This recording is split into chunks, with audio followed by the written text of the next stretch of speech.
السلام عليكم. كي دايرين؟ لاباس عليكم؟ نتمنى تكونوا بخير وعلى خير ان شاء الله يا ربي. من بعد غياب طويل طويل طويل بزاف ما بقيتش كنحط شي حاجه، قلت علاش لا. في هاد الاجواء ديال شهر رمضان نرجع لكم بشي حاجه جديده ان شاء الله يا ربي، بجيوات بلي فلوق بكل شيء ان شاء الله. ترقبوا ان شاء الله اي حاجه جديده في القناه ديالي. مرحبا بكم ان شاء الله. غادي نشوفوا بزاف ديال الفيديوهات اللي غادي تعجبكم وللاستفادة أكيد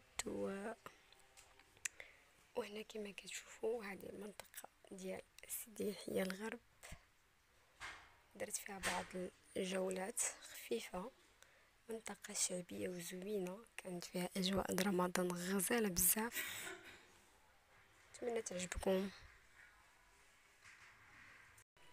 المهم غدا نحكي لكم حتى على السبب اللي خلاني نغيب والظروف اللي كانت عندي نشتركها معكم باش تستافدوا حتى نتوما من بعض الاشياء. الحياة كلها تجارب كما كتعرفوا، الحمد لله شي كيستافد من شي.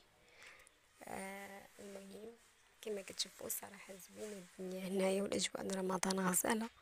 وباقي غادي نحط لكم بزاف ديال لي فيديو فيهم مواصفات ديال سفوف بريوات ملاحين ان شاء الله يا ربي. كل مره شي حاجه جديده.